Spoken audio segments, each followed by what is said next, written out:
It is the year of the pivot. Pivot! It's like Schwimmer going up an aisle here. And we're all being forced to change our plans for Thanksgiving, but all hope is not lost. She's our only hope. Here with some takeout options for 1, 2, and 4-person meals is the co-host of the Weekly Dish and our good friend. Don't you dare just call her Hansen or you'll get angry emails. It's Stephanie Hansen, everyone. Good morning. Hi. Good morning. How are you? Steph, again, let me compliment your spread there. Look at that. You guys, I was feeling a little sad last week because the whole Thanksgiving was changing by the day. And so I decided to do the Great Thanksgiving Pivot to give you some other options if you're not going to be making a meal for your family for 12. Okay, so we have a great list as always with you. So get ready, everyone. Bub's Aussie Pies. Tell us about that. Okay, so this is a turkey pot pie, as it were. These are little pot pies. And you can order for this. They say this is a family of 4. That comes with mashed potatoes, cranberries, all the dressing. It comes with the sides, and then they'll give you a pie too. What I love about this is it's something that you could give pretty easily. You could have a smaller group, and it's just something different. So it's not like you're trying to make the big Thanksgiving. You're just pivoting. You're making things small. That looks, Stephanie, I'm not kidding, because I love a good pie. I want to jump through that this television and eat that pie right now.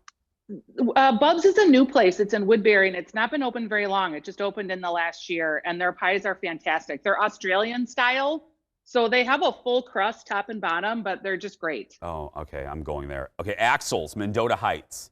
Okay, I liked Axel's in Mendota because it's a supper club, and they're going to give you that supper club vibe on a plate, and they'll give you dinner for 2, the classic Thanksgiving, for $50. So of all of the options, it was a little more affordable in terms of what's being offered for takeout this year. And that's Axel's in Mendota, great family-owned local Minnesota restaurant. Yeah, and I love that we're covering all, and you do such a good job of this, covering all parts of the metro, so no matter where people are. Speaking of that, let's go back to my neck of the woods, as Al Roker would say, the Nicolet Island Inn. Okay, I loved this pick because you can literally pull into the Nicolet Island Inn, and they will bring your serving for 1, if that's what you want, out to you.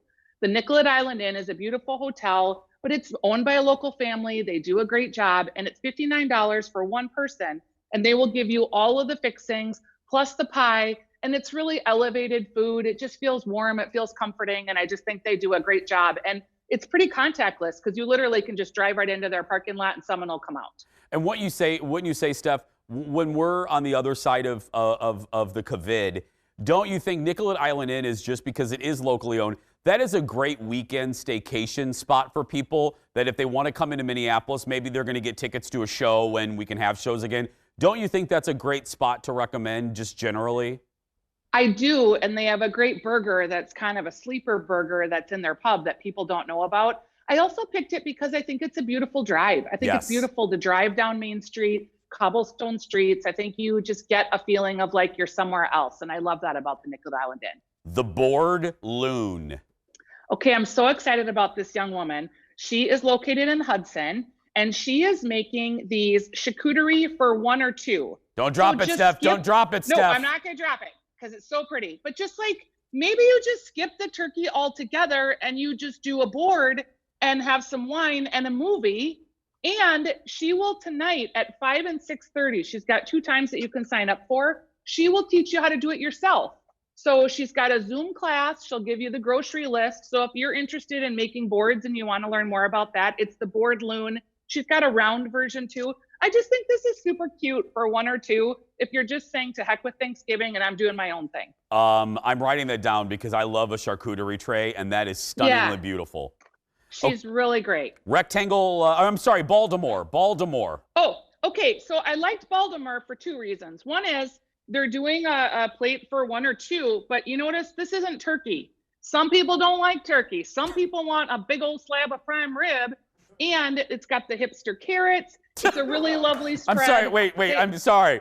Is it wearing flannel and shopping at Whole Foods? Why is it a hipster? It kind of is because they're the colored carrots, you know, they're not the green kind, and it's got the little stem still on there. They're a little bit elevated, Jason. And look at this.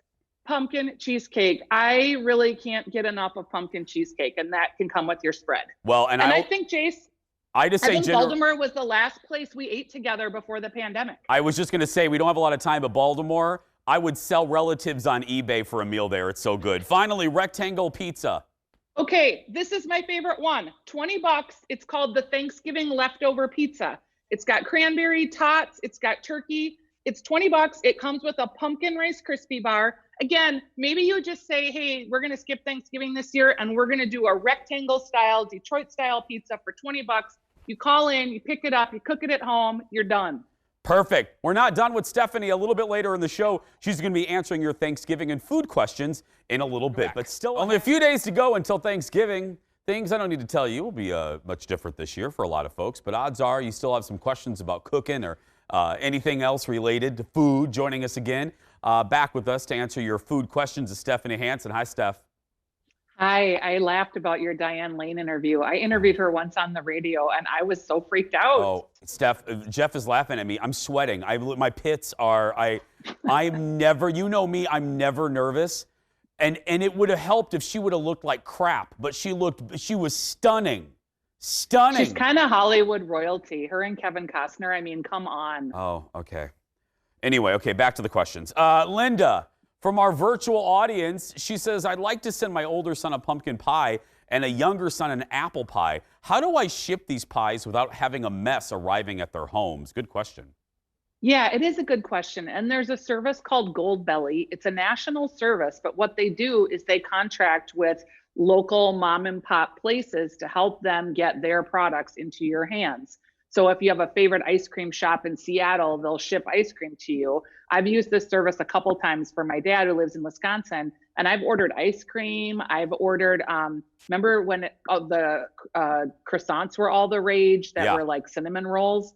I ordered those. It's a great service. It's called Gold Belly. We have another pie question. Danette asks, how many days ahead can I make a pumpkin pie? You can make it up to 3 days ahead, and I think it still is okay. I usually make mine the night before because I want it to set up overnight. If you're looking for a time saver, really what I would do is pre-bake the crusts, and that is all done then. And then when you're ready to make the pie, that morning of Thanksgiving is usually when I do it. I just put the filling in and I bake it, and then I let it cool throughout the day for the dinner ahead. Or just have a friend like you that can make it for them. Lori on Facebook says, asks, how far in advance can I make my sausage and bread dressing, and how long would I cook it for? This is kind of a strange one because some dressings call for eggs. So you could technically make all this ahead of time, and then you could freeze it or you could refrigerate it and then just finish up that morning with the broth and the eggs, pour it over. You're going to bake it at about 350 for at least 30 minutes. I like my dressing kind of crispy on the top, so I tend to overcook it a little bit. I want all those crispy bits on the top. Simone asks, and it's applicable because you are slow cooker Sally here, what do you recommend making in a crock pot to save oven space? Okay, Ann, so two things. One, if you have an Instant Pot, the Instant Pot mashed potatoes are incredible. They're great. They last all day. I make them at home, and then I brought them to a friend's. I plugged in the Instant Pot and just left them on warm, and I swear they were hot 6 hours later. If you're doing slow cooker, you can also do mashed potatoes, but I like to use slow cooker to keep gravy hot if I have a lot of gravy and a lot of people that I'm serving. Otherwise, I think I would use it just to do like corn or peas. I don't like to have mashed potatoes in the slow cooker because it takes too long for them to cook. Nick asks, hey, Steph, what are some alternatives to the turkey? Well, chicken, obviously. You can do a roast chicken or even a roasted chicken. I'm really crazy about the idea of Thanksgiving pizza. I don't know why, but that just looks amazing to me. Also, we do chicken and turkey pot pies. That's kind of what we do for leftovers. I also think if you're just not feeling it at all, like, again, do a board or do something just completely different and just reinvent Thanksgiving. If you're going to do it, this is the year. Hey, Steph, I'm going to give you 30 seconds. Will you do me a favor? Make a plea and remind folks, the folks that may think, oh, it really doesn't help, over the next 4 weeks, how important takeout is to mom and pop local restaurants? Yeah, you guys, 70% of your dollar, every dollar you spend, if you buy local, it stays in our market. It pays for employees, it pays for things like their health care. Your local dollars in our market are amazing and make a huge difference. So order takeout, order as often as you can. That's how these restaurants are going to get by and get us through to the spring. Thank you. Look at you. You did it in under 30 seconds. I love you. Stephanie Hansen, everyone. I miss you. I miss you too. We'll see each other soon. For all of Stephanie's Thanksgiving recommendations, check out her website, stephaniesdish.com. And we'll also be posting her segments on her Facebook page and YouTube pages a little bit later. Give us time. Search for Jason Show TV. We're going to take a break. When we come back, Kendall joins us again next.